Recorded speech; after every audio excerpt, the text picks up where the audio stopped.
Le Melan, rite et tradition du peuple Ekan. C'est une histoire qui refait surface lors d'une discussion au célèbre corps de garde d'Oyem, une localité située au nord du Gabon. C'était à l'occasion du concile Melan, du 1er au 9 septembre 2012, dans cette localité. Pour rappel, le culte Melan a disparu depuis une centaine d'années sous l'action du christianisme qui en a fait une diabolisation pour faire adhérer la communauté des Ekans à sa pratique religieuse. Pour en revenir à cette discussion, il était question pour les vieux et le prêtre Melan d'expliquer ce qu'était le culte Melan. Tous les vieux sans exception parlaient de Biéri et de ces urnes possédant des reliques ancestrales. Ainsi, deux camps de discussion prirent naissance, c'est-à-dire celui des missionnaires et celui des vieux Ekans. Les vieux soutenèrent que le Melan était un culte voué à Dieu à travers l'intermédiaire de Nanungor, leur ancêtre, cette femme qui, sentant sa mort venir au milieu des tribulations subies par ses enfants, leur avait demandé de ne pas l'enterrer, mais de la conserver sous une forme reliquaire. Elle leur avait promis d'aller intercéder auprès de Dieu afin qu'il dispose en abondance de tout ce dont le village avait besoin. Elle désigna les prêtres qui devaient le garder et souligna que ce culte soit pratiqué de façon communautaire. Les responsables et initiés Ekans apprenaient alors à leurs descendants ce culte. On initiait alors les membres de chaque famille à la pratique du culte Melan afin d'officier la cérémonie uniquement sur les dires et messages divulgués par les ancêtres. Le Nsuk Biéri, urne funéraire, semblable aux techniques d'incinération utilisées en Europe, était leur bien précieux. Le prêtre Melan soutenu que le Melan serait selon lui le rapport direct entre l'homme et Dieu, Eyo, qui serait assimilé au soleil, Nlonzop ou Vian. Ce culte n'avait pas besoin d'intermédiaire quelconque et reposait sur la connaissance et la connexion de l'homme avec son environnement à travers l'esprit. Autrement dit, chaque élément de la nature a un esprit à travers lequel il est connecté aux autres.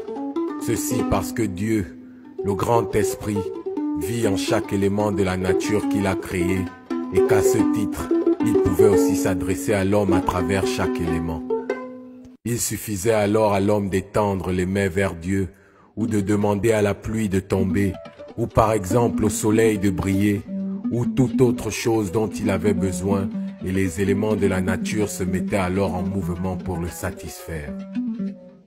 Dans ce culte, le Ngil, qui signifie le gorille, l'esprit vengeur et tous les autres rites se retrouvaient dans une même entité et ils étaient indissociables les uns des autres. Autrement dit, Eyo était tout, partout, en tout et pour tout. Le Melan originel faisait en sorte que celui qui brille de nuit brille encore plus le jour, le monde invisible étant le directeur du monde visible. On dut donc se résoudre à l'exercice pratique du culte qui eut lieu ce fameux 9 septembre 2012 où une surprise se produisit.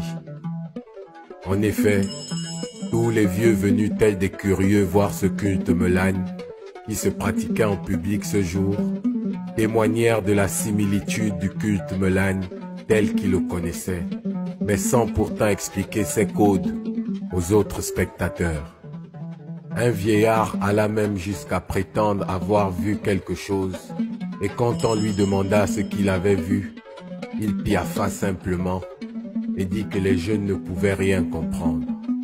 Cependant, il avait l'air triste, et tout en secouant la tête, il dit être conscient du fait qu'ils avaient fait du mal à la communauté, et sans plus rien ajouter, il tourna ses talons et partit.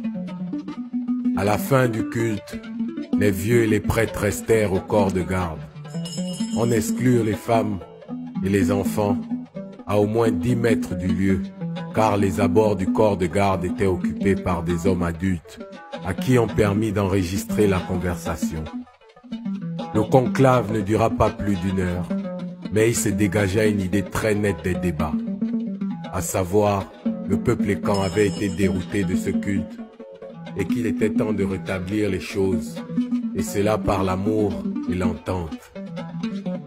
La méconnaissance concrète de ce culte par les écans d'aujourd'hui les amena à se poser certaines questions et à faire des analyses aussi bien de divergence que de convergence entre les deux approches énoncées au début. En effet, il faut un certain temps pour se préparer à l'office, puis il y a l'office en elle-même. Cela demande du temps et de la concentration. Un peuple détourné de ses traditions et cultures propres ne peut bien exercer ce culte. En outre, l'autre hypothèse vient du fait que les écans, étant souvent attaqués, les prêtres melanes peuvent avoir été tués, à tel point qu'il n'y avait plus personne pour officier. Ainsi, l'éternelle insatisfaction de l'homme le détourna de Dieu, le Dieu cosmos, pour vénérer un Dieu imposé qui n'est pas le leur.